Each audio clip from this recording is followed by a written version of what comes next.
And good morning, everybody. We're live. Congratulations. You made it through the week. It's Friday, and if you're here with us, welcome. Pull up a chair just a little bit. This is the Food Safety Chat, and we're here to talk about all things food safety. And if you're new to the show, what we do every week is, my name is Bryan Armentrout with the Food Leadership Group, and I bring on a special guest to talk about a food safety topic. And if you're a regular to this channel, you know that Jose Sabal is always a great guest to have on here with Sabal Food Safety Consulting. How you doing today, Jose? Oh, Bryan, if I say something different from excellent, it's going to be a crime. I'm very good, my friend. I love it. I love it. I'm in Colorado, and one of the things that we love to do here on the chat is let us know where in the world you're listening to us from. So I'm in Loveland, Colorado, USA. And this morning, we got some snow out here. This is the time of year where we tend to get more snow. Currently, it's a not too bad 21 degrees going up to 50. So normal pattern for Colorado this time of year is you'll get some snow and then it melts, and you get some snow and then it melts. And so it's not too bad. Problem is, if you get a big storm, the snow tends to be really heavy and wet, and it doesn't make for a fun experience. So hopefully we don't get any of that. And of course, you're in beautiful South Florida, where it's always beautiful and warm. How's the weather down there today? Oh, it should be around 75 right now. The sun is very bright outside, typically here. Just another day, just another day. Steve, nice to see you again this morning in Peoria. Nice area of the country for sure. So one of the things that we do here in the chat as well is, if you're new with us, and you'll laugh at me because I'm always chomping at the bit. And today, oh my goodness, we have so much to cover. Join us for a sip of your favorite beverage. Yes. And I got my cool periodic table cup here. So cheers, everyone. And look at what my daughter did. Let me see if you can read it. Oh, there we go. I can. Belief in your abilities. Very nice. Very nice. So one of the things in the food safety business, good morning, Megan, that it's everybody's worst nightmare, Jose, and that's a recall. And you do everything that you can do within your power, if you work in quality assurance and food safety, to prevent a recall from ever happening, but sometimes they do. And it's one of the things I used to tell my boss is, what companies need to understand is, if something bad like this happens, it's a no-win scenario. You've already lost, and you need to get through the experience, protect the consumers, protect your company, and hopefully you come out of it okay on the other side. But there's no winning. The damage is done. Yeah. And Bryan, just to cover the basics, the background of this, we need to keep in mind that in the food industry, and I'm saying food, including food and beverages, of course, because that is part of the definition. In the food industry, what is important is to work under sanitary conditions. It doesn't matter. It's not relevant if the product is or not adulterated, or if the product is adulterated with filth or with a hazard. It doesn't matter. Right. What is important is the sanitary conditions. Yes. Adulteration and misbranding. And what we'll do when we go through this process today is, we're going to see the hierarchy of how FDA lays this out in a warning letter. And in particular today, we're going to be talking about the example with Jif Peanut Butter. And it's one of the things that's very frustrating for me in the food safety space is we seem to keep repeating ourselves, Jose. We were talking about this a little bit before. So Peanut Corporation of America has a really bad issue with salmonella in the peanut butter. People get sick. People died as a result of that. People went to jail who worked at that company for what they did. And yet here we are again with another big case of salmonella in peanut butter. Yeah, and as part of our conversation, Bryan, can you say that it's exactly the same? No, it's not exactly, but you know what? It's extremely similar. Yeah, and the end result is the same: salmonella in the peanut butter, and it's a real challenge for sure. So what we wanted to do today is kind of go through this process of looking at and dissecting a recall and getting the information out of it that you can. Because from my viewpoint, unfortunately, there's no real follow-up and there's no corrective actions or information that's made public on what was done to fix the problem. So as food safety professionals, we can't go back and learn from that issue in our own backyard.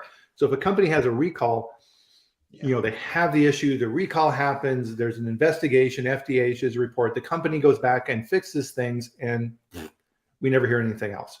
I want to see what they did. So unfortunately, we have to guess. And everything that we're going through here today is all public information. And these are things that can help point you in the right direction, but it's not ultimately where we want to be. And the example, Jose, that I use is air traffic, right? The National Transportation Safety Board. If there's an airplane wreck, they go out, they do an investigation, and then they issue a report on what happened. Was it pilot error? Was there a problem with the airplane? Was it bad training? And then they correct. And as a result of that, the airline industry and plane flights year after year after year get safer and safer and safer. And it's safer to fly in an airplane now than it is to drive around in your car. They're improving. And one of the complaints that we see all the time is, why do recalls keep happening? Why do we keep doing the same things? And this, in my opinion, is a big reason why. Yeah, it is possible. One of the things that I did, Bryan, for this class, as part of the typical investigation that we do when we're trying to look into root causes of the problem, is, okay, I search a little bit on those that are responsible, just going into the, LinkedIn and try to search who are they, what they do, etc. And of course, they are very prepared people. I mean, the plant manager has a master in business administration. Wow. But I mean, we need to be careful because this is about food safety. And I fully understand that in order to manage a company, a business, of course, you need to be very well versed in business. Yes, of course. But you know what? In food, the safety of the food goes first than the business. Absolutely. There's no decision to be made. And one of the things I would use to talk with my quality managers about is there's two main categories of information that we supply to the company. The first is food quality. And these are the different parameters of what makes it acceptable. As we drink our favorite beverages, there's certain expectations we have for quality. It has a certain taste, aroma, and if it's not right, we complain.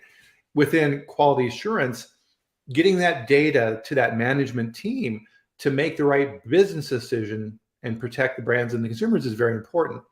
The other bucket, of course, then is food safety. And this is not a decision on, how much risk are we willing to take? No, the answer is zero. And if there's a potential food safety risk, the company needs to be extremely aggressive and say yes or no. And so the language I would use with my quality managers is, if it's a food safety issue, it's yes, no, right? There's no other options. And we are the moral authority associated with helping the company understand these decisions, which is why it's so critical to continue having these messages and get more information through chats like this. So thank you for being here, everyone. And learning and conveying this information, because part of this too, Jose, is if we're food safety professionals and we're holding this information in and not sharing it in the organization, we're doing a big disservice. Yeah, because I mean, like we were saying in other chats, Bryan, food safety is not a competition. No. Food safety should be shared between all of us in order to prevent these things from happening. Yeah. So what we wanted to do is kind of dive in here and really go through kind of the process, and you will see how to properly dissect a 43, which sometimes can be hard to get a hold of, and a warning letter of what it is that FDA is looking for and how they're responding to things. Now, what we're doing is we're kind of looking at this from one side of the conversation, because in some cases, we're not seeing the actual response that J.M. Smucker gave to FDA for their 483. Yeah. We're seeing FDA's response to their response. So we have to kind of fill in the blanks in some areas that way too. So with that, one of the things I wanted to look at too is the hazards associated with peanut butter. So if you look at, and I'll put the link in here for this, FDA's Appendix 1, FDA has gone through and been helpful and said, hey, here's some of the hazards you need to consider if you're making peanut butter. Now, that doesn't mean it's all inclusive and that your work is done. This is the starting point. So within peanuts, physical, right? Obviously, this is something coming from the ground, so stones and these type of things need to be removed. Chemical, mycotoxins. So if peanuts are sitting around and they get wet and mold grows, you can have mycotoxin. There have been recalls on the past for that as well. And of course, salmonella. Salmonella is a huge risk in peanut butter. And we didn't know this 20 years ago. And through hard experience, we picked this up, and now we understand the salmonella can really survive in peanut butter for long, long periods of time. And peanut butter has a long shelf life. So you have to be very, very aware of that and understand that. And we've seen issues in the past, and we'll see this in the letters too, Jose, is post-roasting contamination. Huge, huge issue for plants. And when you're making peanut butter, it's a pretty, you can look at it relatively simply, right? You bring in the peanuts, you sort for color, you roast, peel, grind, add in other things, sugar stabilizers, things like this, cool, degas, fill it, and off it goes. And the big risk with peanut butter is this is a continuous process. So you have really, really big runs. And if you're making Jif peanut butter, you have gigantic runs of peanut butter. And that's the efficiency you need in the process. To your point, Jose, is there's the operational aspects of how do we make this product and make it cost effectively, because if it's too expensive to make, that doesn't matter. And how can we do it safely? And those are the two things that need to be considered. And you know what, Bryan, when you were discussing about the hazards, I'm going to, for a second, focus on the biological ones. And you mentioned salmonella. So one of the things that is very important for us to focus, according to the Preventive Control for Human Food Regulation, which is the one applicable to the manufacturing of peanut butter, okay, is that FDA says that it is our responsibility to identify hazard from all of the different sources. One of the sources is the raw peanuts. Can we receive raw peanut with salmonella? Yeah, because they're coming from the field. Yeah, that's okay. And that's the reason why there is a roaster.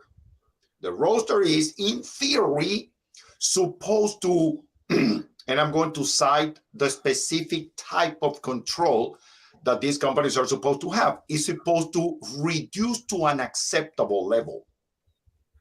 You are not eliminating salmonella from the product. And that is very important because that is part of what is written in the 483 and the warning letter. The roasting process is a process to reduce to an acceptable level. So it's going to depend on many parameters. In this case, the temperature of the oven, the speed of the bell, most likely they have a continuous roaster, most likely, and also the depth of the bed of the peanuts that are going to be roasted. So depending on how you move that, I'm going to say the stop, the device on the roaster that is going to determine what is the depth of the peanut on top of that conveyor, that is critical component. And it should be checked with a certain frequency. Now, even after checking with that frequency, unless you are 100% that there is no movement, that the belt maintains, the peanut perfectly, throughout the process. If you have a little bit of movement, you may have inside that belt a little bit of peaks. And then those peaks, oh my goodness, if you use the critical control point, it is possible that you are not going to get enough destruction in those higher or thicker spaces. And that's one of the reasons why normally I recommend people to go a little bit above. I know that in some cases it's not that good because the quality could be affected. Yes, I agree. But at least we should be doing as much as possible, try to use something that is a little bit better. Exactly. And that is one source, is the field. But the second source, which is salmonella also, is the environment. Now, you do not control the environmental hazard with your roasting process. How do you control that? And that is the reason why in the regulation it specifically says, whenever you are making ready-to-eat products exposed to the environment before packaging, on all of those steps, you must set up a sanitation preventive control to make sure that the environment is clean enough to safely produce food. Exactly. And again, if you have a ready-to-eat food, you have to do environmental monitoring. It's a requirement. So you need to be looking at your prerequisites and your preventive controls associated with this. And we're going to take a look at that and compare that. So keep that little piece in mind there. So the other piece of this before we dive in is what type of audits are FDA performing, right? There's two big categories. There is for cause, and then there's what they call GMP audit. So GMP audit is, okay, here we're here for our routine look at your facility. And ideally, FDA is coming to that facility every year or two to check it out. A for cause audit means that something happens that FDA gets wind of, and they're like, ooh, this is not good. We need to go to this facility and see what's going on. This audit and the follow-up ones that took place during this period of time were for cause. So FDA got information back saying that people were getting sick from peanut butter. And they're like, uh-oh, right? So they're like, we don't want another repeat of PCA. So we're going to dive into this right away. So Francisco had a question here. Thank you. We love getting questions on here. This is why we're here. So Jose, did you mean your recommendation is below that upper limit to ensure reduction of the bacteria? So making sure that it's not above the upper limit in the bed. Yeah, and yes, Francisco, briefly, let's say, and I'm going to create some random numbers. Let's say that the oven must be at 200 degrees. The speed of the belt must be 2 feet per minute. And let's say that the thickness of the bed must be, I don't know, 5 inches, 10 inches, whatever that is. Once you say these are the numbers, is because that should be the outcome of a process authority testing in different places of the thickness of that peanuts going through the roster, if they are getting the right temperature to to reduce to an acceptable level salmonella.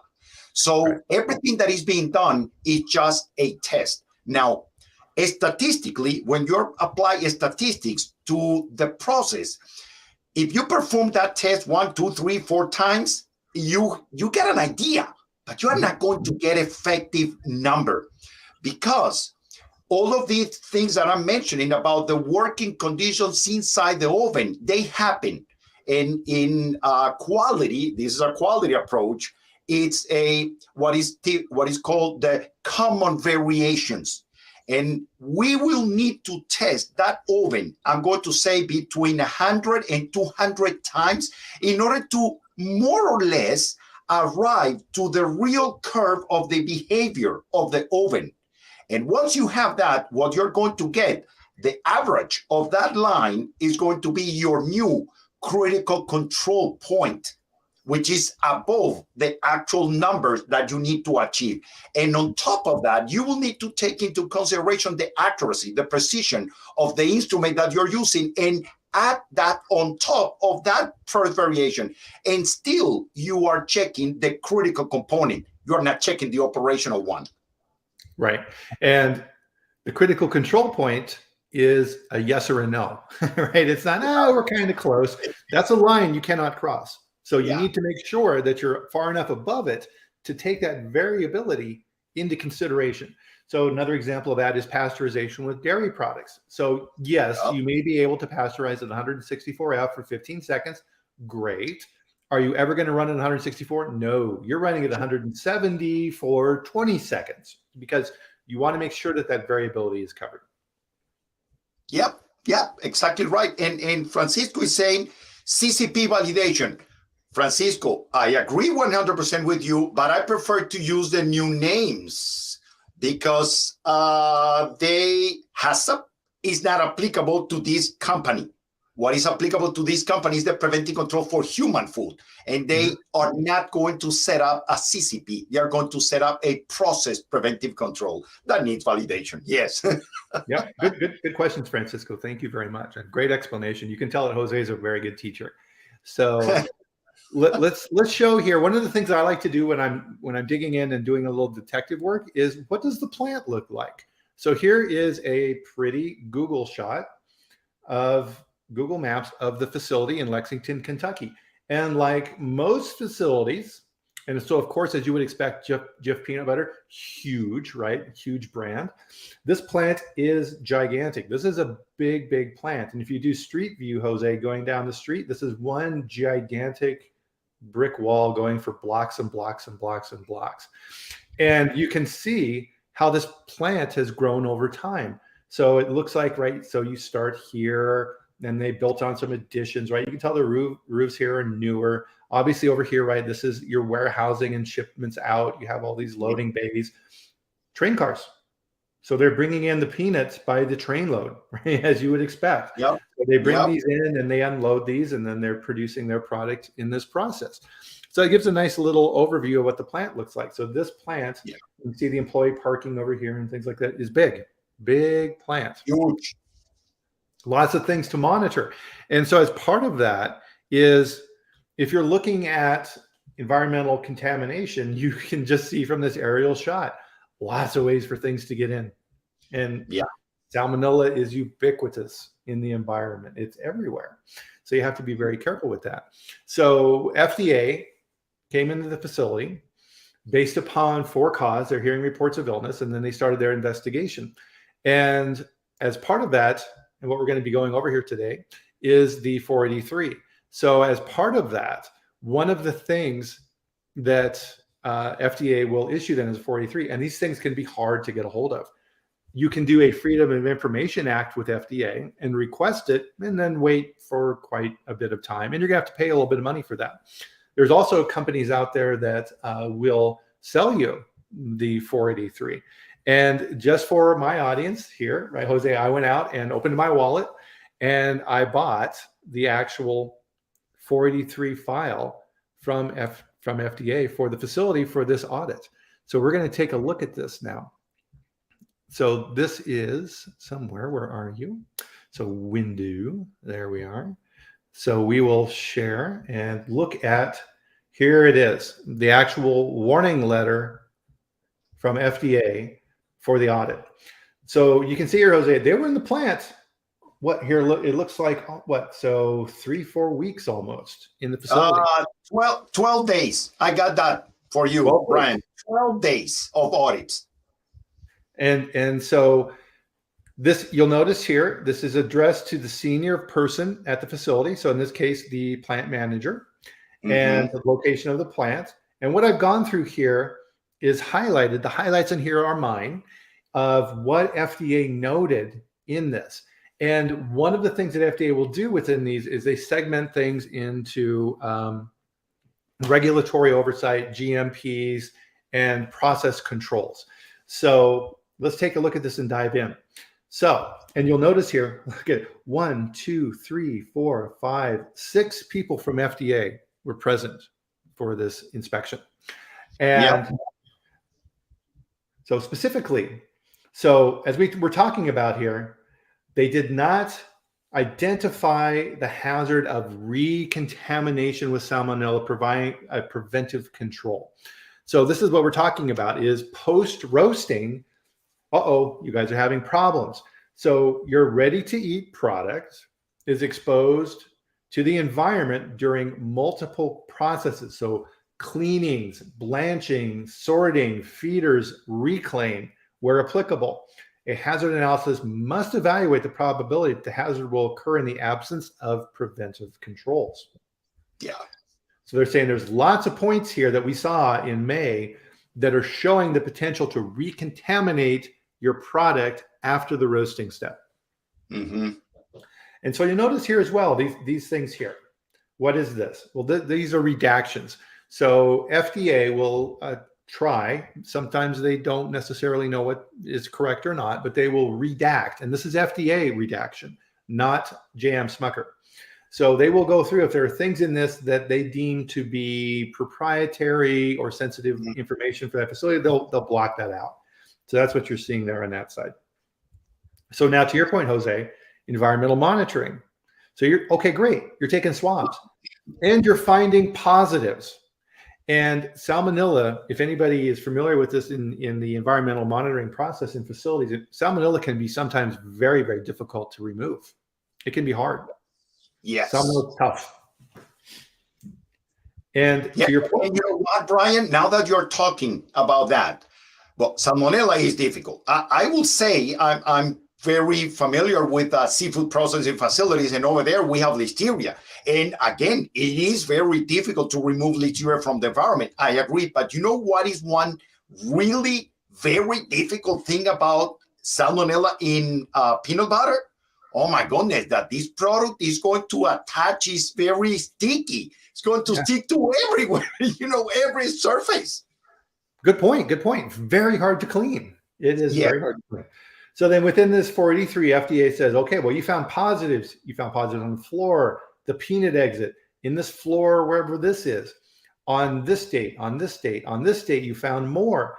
And then going back through 2019, at the floor at the entrance, at the floor in the east side by the roaster, floor, stairs. What these are telling me, Jose, is it's being tracked around the plant. So people are walking through different areas. And again, guys, this is our speculation. We're guessing based upon the information. We weren't there. So it's one of the best ways for environmental contamination to be spread in a facility is people. Yeah. Yeah. And Bryan, people moving and then also equipment. If you have something moving, some equipment, some pallet jacks and forklift and that kind of stuff, and those wheels are going and you have some very sticky peanut butter in one place, oh my goodness, that is going to end up everywhere. Exactly. And then FDA says, in addition, your peanut butter sampling procedure consists of taking, sampling. And so there's a generalized sampling program where you're looking at n number of samples per size, which is what it looks like they're following here. And they said, you found salmonella in your peanut butter. So the environmental sample could have moved to it from there, or to your point, Jose, it could have come in with the peanuts themselves. But FDA is saying, you are finding it directly in your peanut butter on this date. And look how far back in time they're going, 2017. You found it then. You found it in 18. You found it twice in 2020. Is this problem getting better or worse? This is getting worse. Yeah. 21, a couple of times. Now look at 22. 1, 2, 3, 4, 5. 5 times in 2022. And additionally, this strain of salmonella was isolated during FDA's environmental sampling of your facility. So FDA in 2010 did a swabathon, and they got whole genome sequencing sampling. And guess what? FDA then took that data and did epidemiological work in lab data showing that that strain is the source, right? So FDA here, I find this very interesting. FDA is using very strong language here. You may be the source. It could be. No, FDA is saying your facility is the source, right? In FDA's mind, you are the source of this outbreak. Yeah. The company is working under insanitary conditions, which, by the way, is a prohibited act in the law. Absolutely. And so in May, right, so now they're at the plant, we observed that you did not address contaminated or potentially contaminated finished peanut butter distributed to consumers. Ooh, that's bad. You did not take measures based upon this information, right? Look at these positives up here. You did not take information to alert consumers, and you did not tell us at FDA that this was going on. Yeah, and I believe that there is also the reportable food registry, because that is also mandatory. Anyone that is going through a problem like that, they must go and report that in the RFR. Yes. So FDA has laid out a very strong case here, saying that we found these environments. You found it in your product. We cross-corroborated this. You are the source. Observation 2, your equipment and utensils were not designed to be adequately cleaned or maintained against this sanitation. So in 2021 and 22, the facility found water, 4 foot by 8 foot puddle under a roaster and other ones, right? So these roasters were installed and utilized, whatever has been redacted. So again, as we were talking about, after, right? So now we've got this post-roasting contamination threat. and they found a defective flange, which was letting in water. So environmental salmonella getting into the facility and being tracked around. So roasting in the CIP cycles conducted during this time period went back into production. And guess what? They found inline samples of finished product, so it didn't work. So they found a problem. They thought they fixed it. They went back and did more sampling, Jose. Didn't fix it. And I was answering Teresa while you were explaining. Teresa was saying if they didn't went to the reportable food waste rate, that's exactly what the 483 says, Teresa. Mm-hmm. Yeah, I think you're right. And so this continues down, right? So positive, salmonella positive, salmonella positives, salmonella positives on the ready-to-eat peanut butter. Here's the date of the inspections. And then FDA. I have that summary for you, Bryan. The FDA team were 3 investigators, 1 national expert, and 1 consumer safety technician. 5 people, 12 days. Right. And a 5-page 483, that's a very long 483. And so now FDA hands a 483 to the facility and says, you got some problems. You have 15 days, 15 working days, not calendar days, 15 working days to respond in writing to FDA on what you're going to do about this. And what's unique about this, and we'll see this in the next piece of information we're going to go over, is this facility responded not once, twice, 3. They responded back to FDA 4 times, Jose, 4 times. Yeah. So in other words, the facility responded and FDA said, what? No, no. We have more questions. And then they responded again and no. And this got to the point then where it progressed to a warning letter because FDA finally said, no. Your actions are inadequate. We are going to issue a warning letter to you. And same thing, right? 15 days. Now at this point in time, right? So FDA is escalating this process. Yeah. After a warning letter, if they're not satisfied, they can issue an injunction. They can impound your product. They can go to court proceedings. You name it. It's very, very serious. Yep. So do you have the copy of the warning letter, Bryan? Oh, okay. Here's the actual warning letter. And you'll notice, and one of the things here that's very important is now it's not addressed to the plant manager like it was on the 483. This is addressed to the CEO of the company. And this is in my notes here, and sorry about my crappy handwriting, but I've written here on the side, the PARC doctrine. What FDA is saying here is, Mr. Mark T. Smucker, you are the most senior responsible person in this company for oversight of the control of food safety. You are responsible. And FDA says under the PARC doctrine, you are personally responsible. Ask the former CEO of Bluebell Ice Cream who had that big Listeria recall if that's true or not. He is in court. He is being held personally responsible. He's retired. He's been retired for years. And the court proceedings continue to go on. He is being taken to court by FDA and the Department of Justice under the PARC doctrine. So Mr. Smucker is being put on notice here. You need to fix this, and we are holding you responsible for this. It's personal responsibility, Bryan. If Bill Marler is here with us right now, he will say this is a strict product liability. That's what he was going to say, and it's personal responsibility. Absolutely. And so now it goes through within the warning letter. So you can see here for the 483, we were talking about investigation that took place in the middle of 22. So all of the back and forth took place, and now FDA has issued in January of this year, so very recently, this warning letter for the 483. So one of the things, based upon, I've written here for cause, right? This was a for-cause inspection because of the illnesses.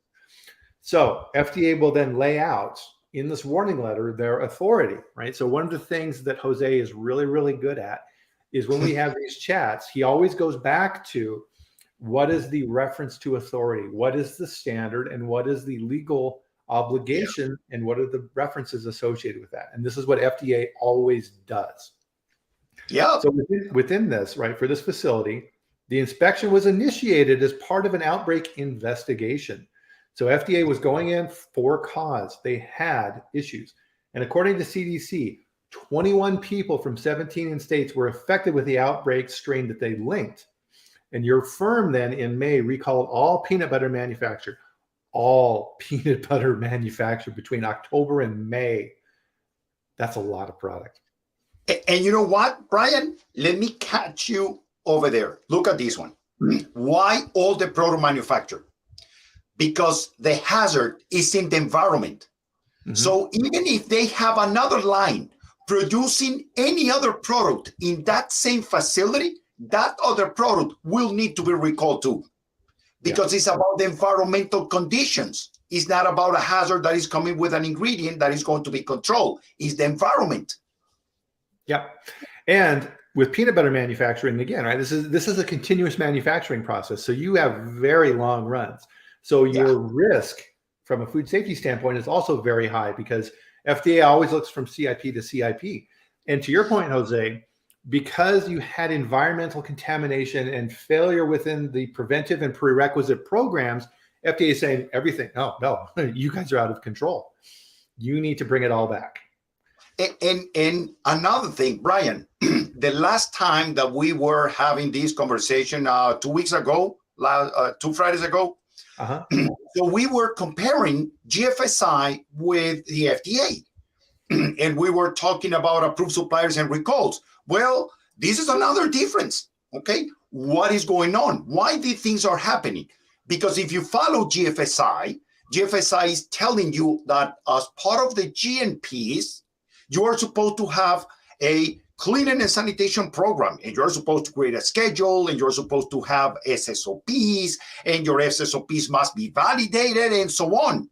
And in the food safety section of the GFSI program that you're following, it says, according to your risk assessment, you need an environmental monitoring program.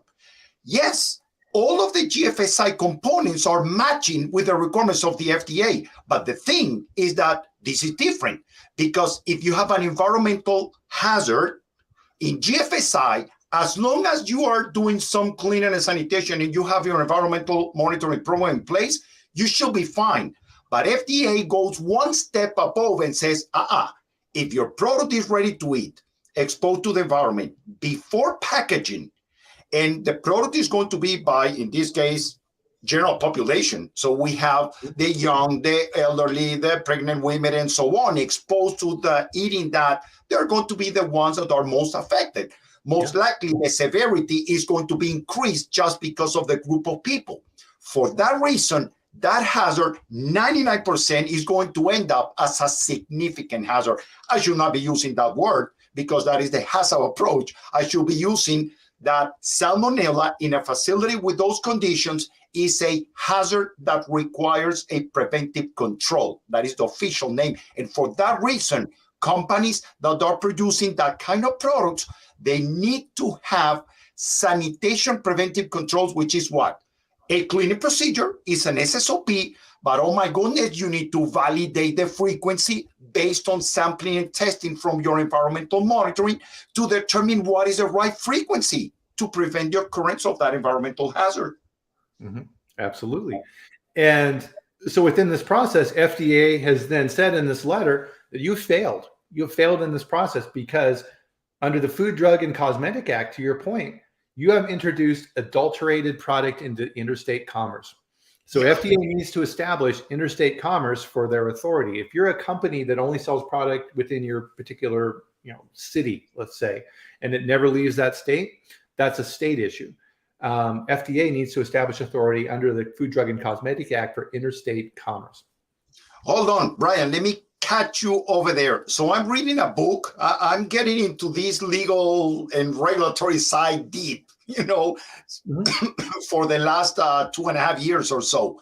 I'm reading a book right now that regarding that thing, yes, the product will need to go into interstate in order for the FDA to have enforcement power to say so. But you know what? The book is saying that all of the states individually adopted that same policy internally. So anyone that is already working under a sanitary condition, it doesn't matter if it's all within the city or the county or the state or interstate, the product is adulterated and is a prohibited act. Good call out. Good call out. Yeah. So they had said then that, okay, based upon the FD&C Act, and then they also then go back and say, based upon ready-to-eat manufacturing as part of 402A of the Act, and then they also say that was contaminated with filth and injurious to health.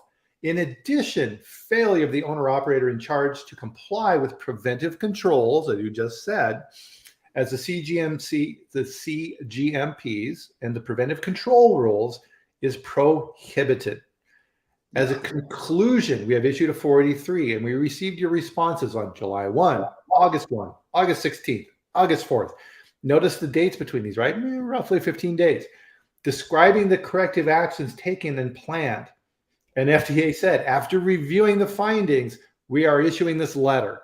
So FDA is saying, no good, right? We hear you saying these things, and we'll go over this next. It's not enough. Right? You're failing.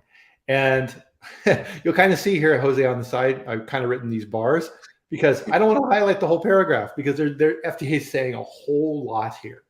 Yes. So this first part here caught my attention. During routine monitoring of the whole genome sequencing, FDA identified recent isolates. So FDA was monitoring fingerprints. And so people are getting sick. And then there's doctors are sending in samples and they're comparing the genetic fingerprint that they have on file. Remember, FDA did swabathons at this facility, so they knew the organisms. And they identified clinical isolates. And then they're off to the races, right? So now FDA has cause. So FDA identified this. The plant didn't tell them. FDA found out about it. And they reviewed the inspections and started looking at this and saying the whole genome sequencing in 2010, right? This is going back a while now. Look at that. Were found to match. And FDA says they deployed supplemental peanut butter focused questionnaire. So in total, 21 cases in 17 states. Of those 13 that reported, all the people reported JIF brand peanut butter exposure. And this is why sometimes epidemiological work and things like this is hard, right? Because you got to go back through it and say, okay, all right, Jose, you got sick. What did you eat? Oh gosh, I don't remember what I ate last week, right? So it takes time to go back and figure out for these poor people that got sick what happened. So there were 21 people who got sick. Luckily, nobody died from this, so we were fortunate for that. Yeah. So then, based upon this, your finished product records from January of 21 to February of 22, right? So 13 months indicated you detected salmonella in your ready-to-eat product on numerous occasions. In here, right, they start listing all these out, and your corrective actions were not sufficient. And then FDA starts going into the actual details for these individual issues. And oh my goodness, right? To identify the leak in the air intake. So what they're doing is they're taking the information from the 483. They got responses back. They were inadequate. And FDA is going back and reiterating those again and saying, oh, come on, here's what we're seeing. Salmonella detected in your products. And when this issue first came out, Jose, I heard about the environmental hits with JIF. I didn't hear about the product. So I find that very interesting. Yeah, and you know what, Brian? Going back for a second to the 483, you have two observations. Observation one is about the environmental. Observation two is about the equipment, the adequacy of the equipment for the process and being an equipment that is hygienically designed in a way that is going to be easily maintained and easily cleanable, because that is exactly what is written in 117.40. It's exactly what is there. So if you go back, and I'm going back to all of those 9 years of auditing that I did, what is the most typical approach to GMP inspections? They are being done on a monthly basis. Everybody is doing that on a monthly basis. And I'm going to say, why? If the source of this was rain that's coming in, and you may have, I believe that there is some description about the ceilings having some water, allowing water coming in from the outside and that kind of stuff. And I got to say, well, hold on. Why you are going to inspect the ceilings if you're concerned about water coming in from the outside on a monthly basis. If you're working, for example, in Vegas. In Vegas, it's going to rain twice per year, and that's it. If you check monthly, you're going to get zero and get zero and get zero. No water is coming in. Why? Because it's dry. Now, if you perform the same monthly inspection here in Florida, where it rains each and every single day of the year, you are going to see it. Why waiting a month in order to check for water coming in? It doesn't make any sense. So even the frequencies that are being assigned to the inspections of the GMP does not make sense. Mm-hmm. Yep. So yeah, you need to look at these type of things. And part of this, and a good call on this too, right? As you read through this information, they were installing new equipment. And so one of the things that gets missed a lot of time is that maintenance process. Right? So you have new people coming in the plant, you're tearing out stuff, you're digging out stuff, you're causing lots of disruption. So that can be part of it too. And as part of this, they identified this leak. And so this is now getting in the plant. And so, wow, I mean, product, sample composites, all of these different type of things. So in February, you detected salmonella using your standard number of samples. And then they came back, and this caught my attention. And my note here is quality control does not equal food safety. This is what we were going back to before. You indicated that even when the additional samples were negative, we destroy, this is JIF talking, Smucker, we destroy all production lots to provide further assurance that we have bracketed and eliminated. So what does that mean? Remember, peanut butter runs long runs. So they said, oh, well, we had these hits within these production runs for salmonella in product. We will destroy what we found, and we'll go out a little bit farther around that to hopefully catch everything else. And was that working? Doesn't look like it, right? We keep getting more hits. According to the warning letter, it was not working. Right.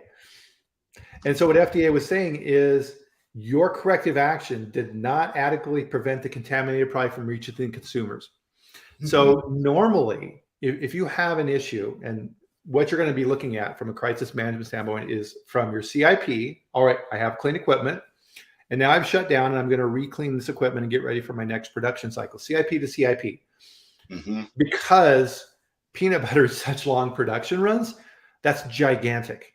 And so what they tried to say is, okay, well, within the CIP to CIP cycle, we're going to bracket this and remove this. And FDA is like, no, didn't work. You're still seeing this. And actually, in the warning letter, they're asking for validated evidence that they can do this. And you know why it's not going to work, Bryan, in my opinion, personal, is because if the hazard is environmental, it doesn't matter if you choose a little bit more or a little bit less. Like you said, if you do not go back to the last CIP cleaning, you are not going to stop, everything from getting adulterated potentially. Yep. And one of the first things FDA will look at if you do that, and which is the approach you should take almost in all cases, is what about rework? What about cleaning up? Good point.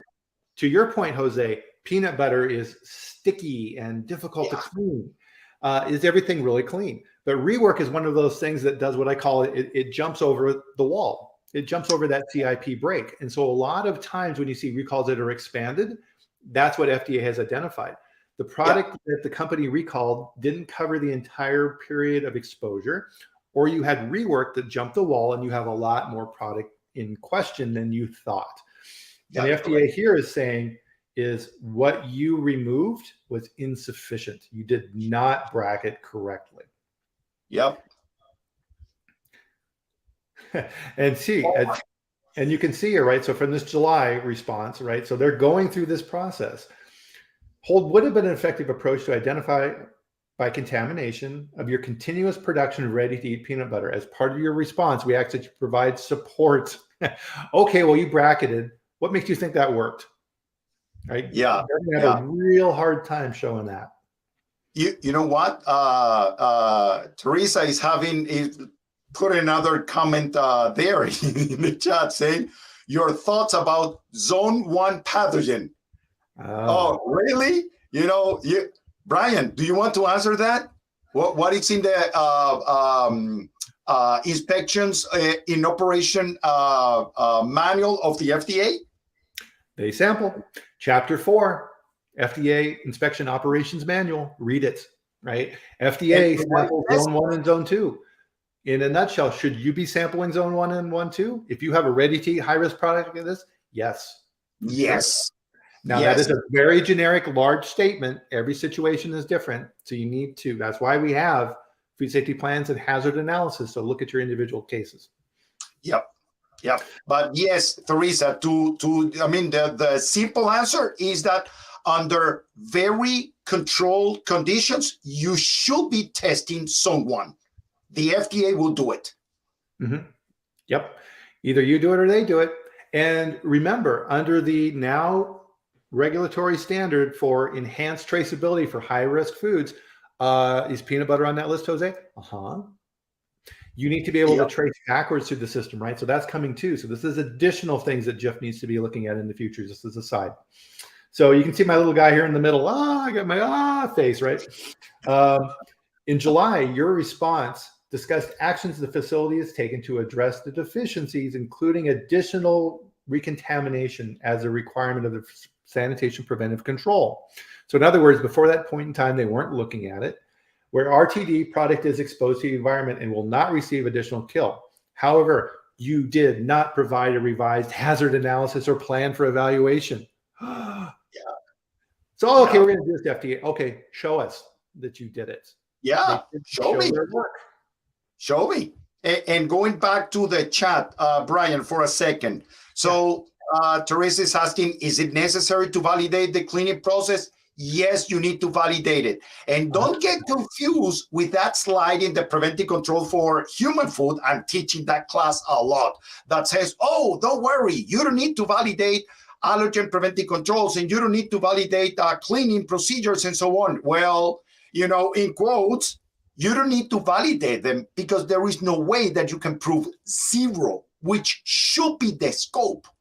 So, for example, if you say, I'm going to be using whatever, coliforms, what is the most accurate test that, using the most accurate test for most probable number, you cannot read anything below 3 most probable number for, I don't recall if it's coliforms or E. coli, something like that. Oh, yeah. So MPN testing, most probable number, when you're doing the serial dilutions with your tubes, 3 per gram, or 0.3, I think is the lowest you can get. Okay. So, but I mean, 0.3 or 3, it doesn't matter right now, Bryan. Can you say that you effectively clean if you can only measure 3? No, because you might have 2.5. Okay, so that is the reason why FDA says, okay, you cannot validate this because you will need to prove 0. But there is a way that we can validate in quotes by selecting the best methodology and the most accurate test and test against that. And the answer is yes, Teresa, we should be doing that. And regarding Steve, that is saying we perform random pathogen testing on finished product. I will say that it's okay to verify the effectiveness of your process if you're testing finished product. But remember the HACCP approach by default is intended so we do not need to test finished goods. We're supposed to be making sure that our process is effective in each and every single step so we do not rely on finished product testing. Right. Finished product testing, anytime you need to have the programs in place to prevent that, right? So just doing random checks is not going to be adequate. FDA would not like that. Yeah. And again, right, we just see the same pattern over and over again with these. And now we're at February of 18. Guess what? Swabs, roof leaks, increased foot traffic, spreading this stuff around. In your response from July, right, your root cause determinations were not provided in your response. In addition, this I was like, holy moly. So FDA is also saying here, in addition, we have the following comments. So if we haven't taken you to task enough already, here's some other things that we want to say as well. We are concerned that the history of events associated with water in your facility and the results of the whole genome sequencing suggest that salmonella may be resident within your facility. An example, right? In your responses here, you dedicated that there are no conditions conducted for growth on equipment due to the presence of water, moisture, da, da, da. So you provided your right to run inspection procedure. All of this, FDA is saying, we recommend you consider all of these type of things. And this really caught my attention here, Jose, is we recommend that you consider incorporating whole genome sequencing as a tool to investigate pathogen isolates. Wow. I read it. Wow.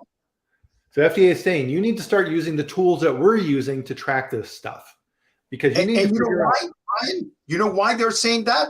Because if you identify that you have a resident pathogen, you need to know exactly what is the DNA in order to determine if your product at the end, by assuming that you perform some finished product testing just to verify the effectiveness of your process, is adulterated with an environmental pathogen or with a pathogen as a result of a lack of effectiveness in the roasting process, which is a second source. And you can identify that by using DNA. Right. So you need that fingerprint. Now, this paragraph, and this is editorial comment from me, is this one here that is I'm calling lawyer BS. So when you read this, you can tell that legal people have been going through this and trying to write it in a way that is pretty and may limit liability, and it fail.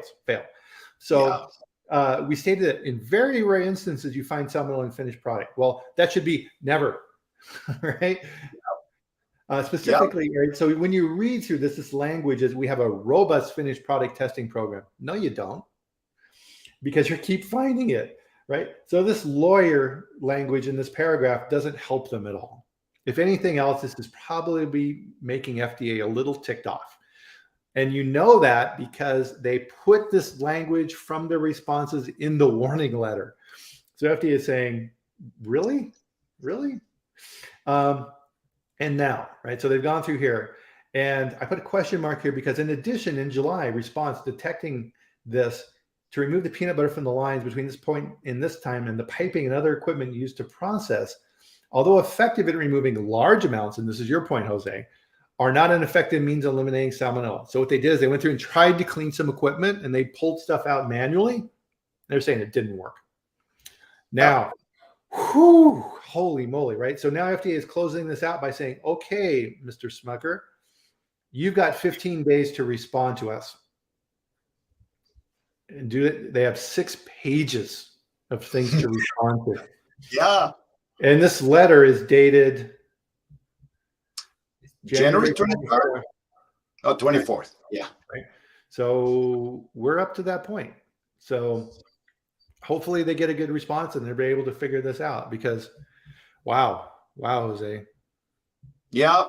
It's, I mean, like you said at the beginning, all of this is public information, and we're trying to read whatever is there. There is a lot of information that we're missing because we don't have any of the communication from smokers. We're just reading what the FDA is saying about those communications and trying to provide you with our opinion. But in my opinion, the problem that we have is that for, oh my God, I don't want to say centuries because it's going to be an exaggeration, but for a lot of years, we have been using the HACCP approach very lightly. We are not considering really all of the potential sources of hazard that will become hazard that require a preventive control. And that is the reason why when the FDA created FSMA, they say, we're going to force this into people.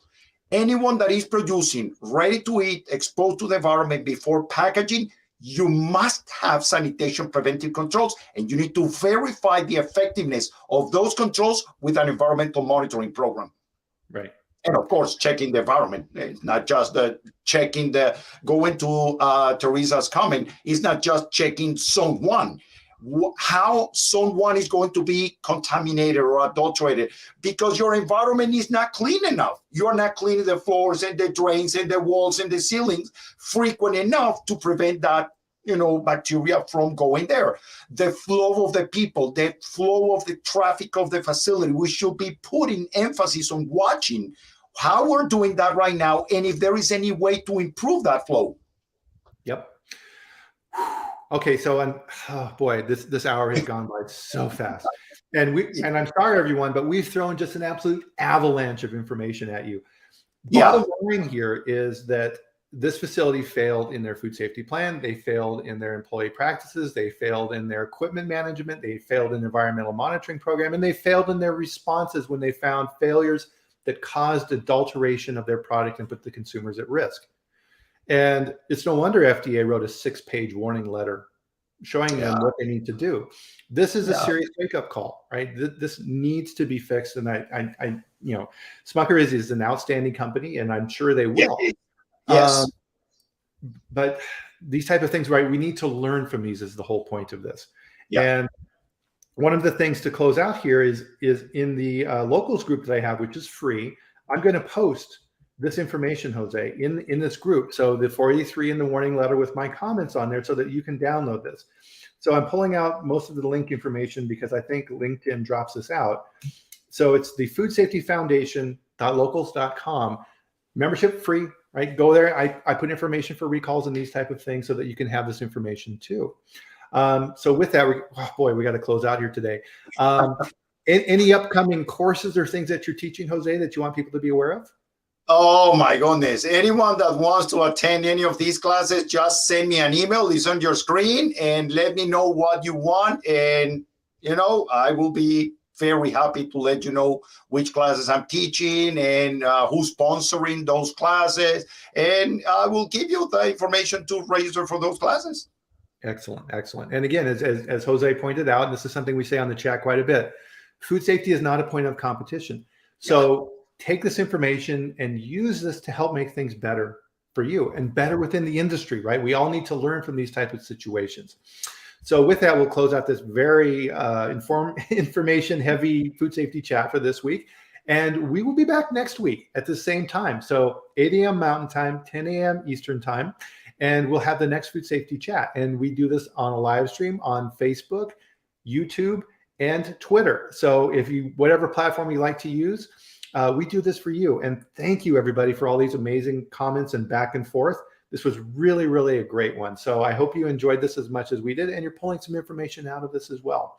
So with that, we'll close out the chat. Thank you again, Jose. Always fantastic. I love having you on the chat. It was my pleasure, Bryan. You know that I love to be here all of the time. And thank you to everyone who attended. We know that an hour of your work week is a big investment of time, and hopefully it's of value to you. So we will see you back here next week, and enjoy your weekend, everybody. Have a great one. Bye-bye. Good luck.